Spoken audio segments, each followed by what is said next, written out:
네, 안녕하세요. 2021년 7월 15일 리포트 요약 드리도록 하겠습니다.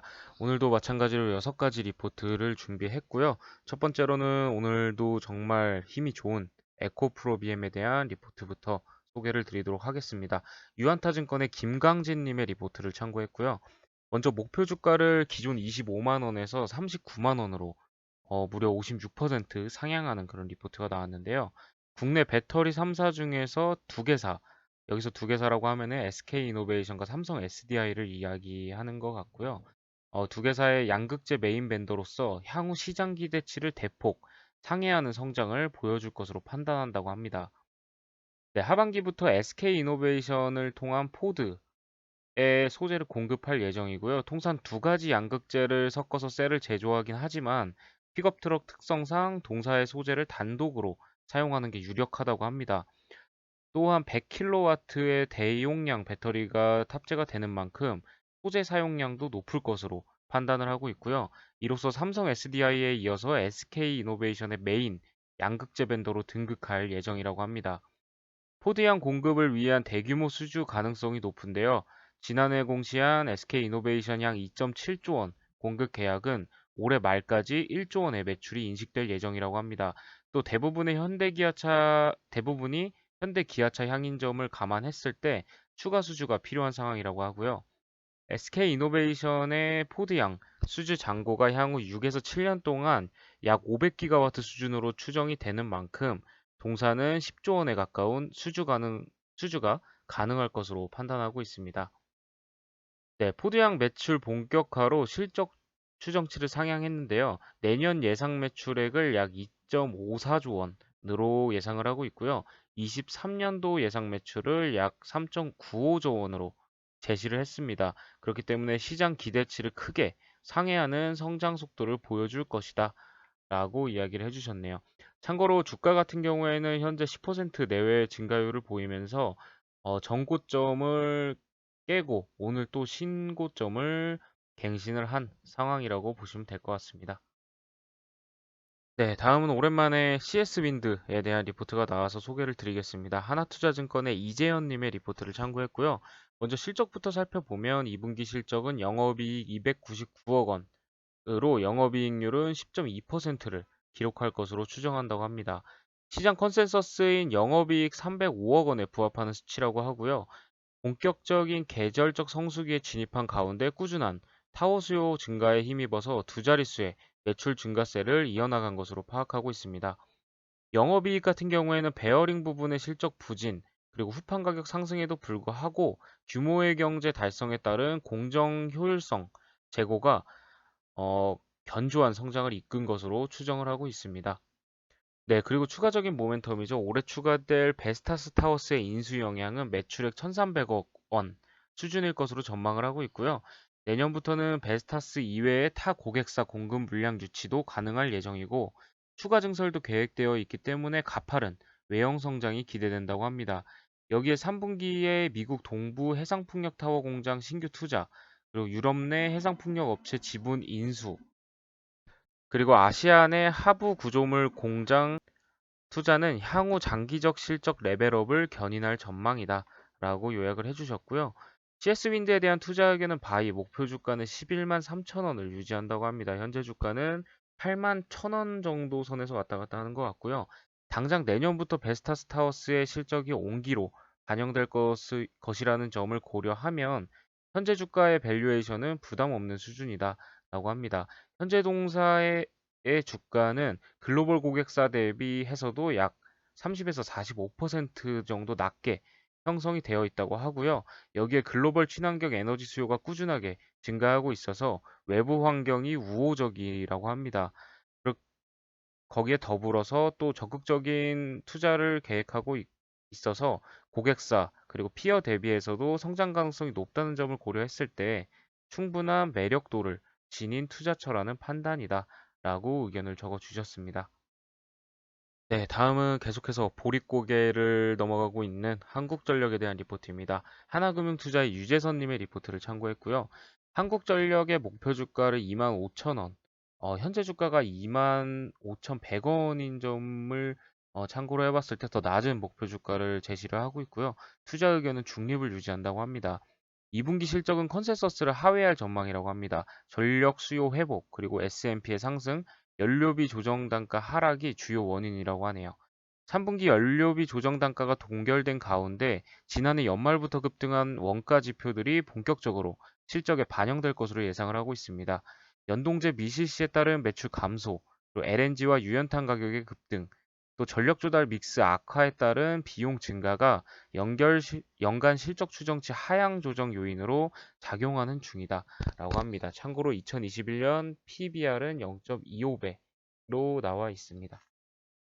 네, 2분기는 매출액이 13.3조 원으로 전망이 되고 있고요.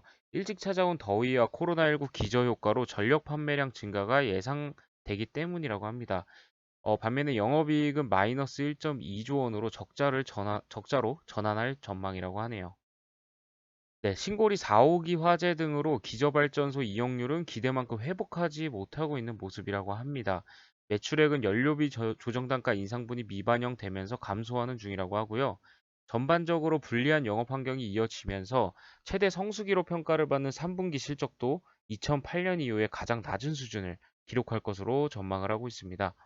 4분기 연료비 조정 단가가 인상될 가능성이 높아졌기는 하지만 12월 조정에서도 인상분이 반영될 수 있을지는 미지수라고 합니다. 여러 차례 연속적으로 조정 단가 인상이 이뤄지지 않고 원자재 가격이 안정화되지 않는다면 부진한 실적이 이어질 수밖에 없다라고 의견을 적어 주셨습니다.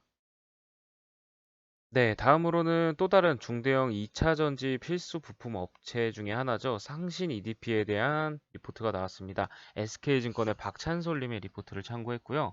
먼저 회사 소개를 간단하게 해주셨는데요. 상신 EDP는 각형과 원통형 전지 부품인 CAN 등을 생산하는 기업이다라고 하고요. 국내 배터리 S사가 주력 고객사고 배터리 캔은 필수 부품이기 때문에 주력 고객사의 생산량에 비례해서 생산이 증가만 한다라고 사업 연관성을 적어 주셨습니다. 소형전지 위주의 사업이었던 2015년, 2016년에는 모바일 수요가 둔화되면서 영업 적자를 기록한 바 있다고 합니다.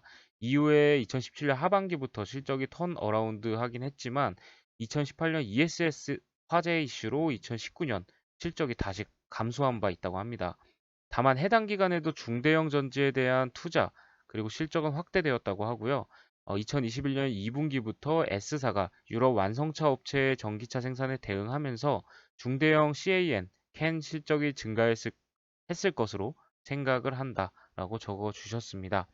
2020년에는 매출액 1,517억 원, 영업이익 195억 원을 기록하면서 2018년 실적을 이미 넘었다고 하고요. 중대형 전지를 생산하는 헝가리 법인의 가동률은 작년 1분기 49%에서 올해 1분기에는 78%까지 성장을 했다고 합니다. 중대형 전지 생산 라인 증설을 통해서 2021년 말 라인 수를 기존 4개 라인 추정해서 6개 라인 이상으로 확대할 것으로 예상이 된다고 합니다. 네, 상신 EDP 같은 경우에는 상반기 대비 하반기에 실적이 증가하는 계절성을 보여왔다고 하고요. 특히 QOQ 증가하고 있는 전기차 판매 대수 추이로 봤을 때 올해도 하반기 실적이 더 좋을 가능성이 높아 보인다고 합니다. 현재 S사의 중대형 전지 매출액이 전년 대비 약 40에서 50% 대비 증가할 것이라는 컨센서스가 형성이 되어 있는데 상신 EDP 또한 여기에 부합하면서 25%에서 35% 수준의 성장은 무리가 없을 것으로 예상한다고 합니다. 현재까지 S사의 명확한 투자 계획 부재로 상신 EDP의 실적 추정이 어려웠다고 합니다. 따라서 S사와 글로벌 완성차 업체들의 유럽 및 미국 생산기지 공급 물량 협의가 된다면 상신 EDP를 포함한 S사 서플라이 체인 업체들의 중장기적인 성장에 대한 추정이 다시 가능하게 될 것이다 라고 적어 주셨습니다. 네, 다음은 건기식 관련 기업인 HL사이언스에 대한 리포트입니다. SK증권의 이소중님의 리포트를 참고했고요. 먼저 이 기업 같은 경우에는 건강기능 및 건강지향식품 전문 업체다라고 설명을 해주셨고요. 1분기 기준 매출 비중은 새싹보리가 34%, 그리고 다이어트 제품이 30%, 밀크시슬류가 13% 정도로 구성이 되어 있고요.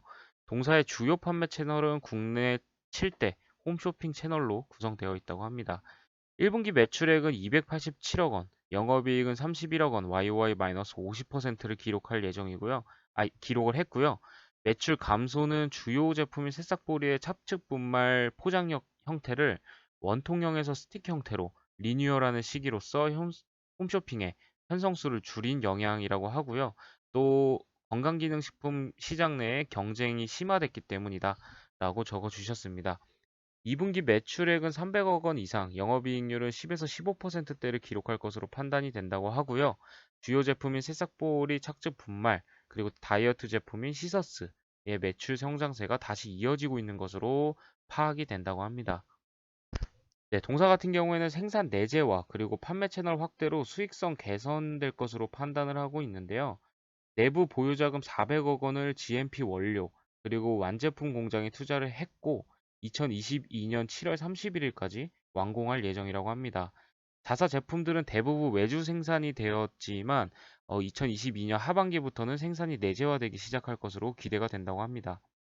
한편 동사의 판매 채널은 비용이 높은 홈쇼핑 채널에 집중이 되어 있는데 작년부터 온라인 판매 채널 활용을 적극적으로 추진 중이라고 하고요.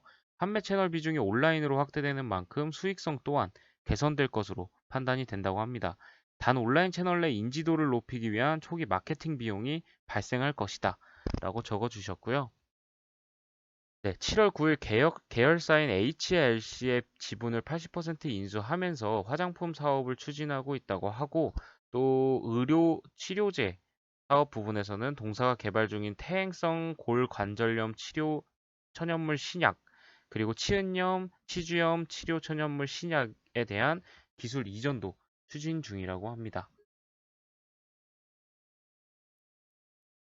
네, 다음은 치킨 프랜차이즈인 교촌 F&B에 대한 리포트고요. 유진투자증권의 박종선님의 리포트를 참고했습니다. 먼저 실적을 살펴보면 당사 추정 2분기 예상 실적은 영업이익 79억 원으로 전년 동기 대비 35.7% 증가할 것으로 전망을 하고 있습니다. 특히 분기 최고 매출액을 달성하고 전년 동기 대비 수익성도 개선될 것으로 예상을 한다고 합니다. 다만 2분기에 일시적인 비용이 반영이 되면서 전분기 대비 수익률은 소폭 하락할 것으로 예상을 하고 있고요. 하반기에는 매출 성장과 함께 비용 감소로 수익성이 개선될 것으로 전망이 된다고 합니다. 네, 하반기를 기대하는 세 가지 이유를 적어 주셨습니다. 첫 번째로는 지난 5월 초에 수제 맥주 사업을 위한 자산 양수도 계약을 체결한 바 있고요. 기존 가맹 사업과의 시너지 효과를 기대하면서 본격적으로 사업을 추진할 예정이라고 합니다. 또 주세법 변경 등으로 인해서 주류 배달이 가능해져서 캔맥주 형태로 출시 예정이고 연간 200리터 규모의 생산 거점 확보를 통해서 하반기부터 판매 예정이라고 하네요. 네, 또 두 번째로는 중대형 매장 확대 지속, 그리고 해외 가맹점 확대가 본격화될 것이다. 라고 적어 주셨고요. 해외 매장 수 같은 경우에는 1분기 말에는 6개국 47개 정도 수준이었고요. 2025년 목표는 25개국 500개 매장 이상이라고 합니다. 또 중동 지역 마스터 프랜차이즈 계약을 통해서 본격 진출할 예정이라고 합니다. 네, 세 번째 포인트로는 광복절부터 대체 공휴일 전면 시행으로 연휴 증가, 그리고 일본 올림픽 개최 등으로 제품 수요가 증가할 것으로 기대되면서 실적 성장에 기여할 것이다 라고 전망을 해주셨네요. 네, 2021년 예상 실적 기준으로 PER 14.8배를 예상하고 있고요. 국내 유사 동종업체, 뭐 풀무원이나 맘스터치 같은 업체의 평균인 PER 18.4배에 대비해서 할인되어 거래 중이다 라고 적어 주셨습니다. 네, 오늘 준비한 리포트도 여기까지고요. 내일도 좋은 리포트로 다시 인사드릴 수 있도록 하겠습니다. 감사합니다.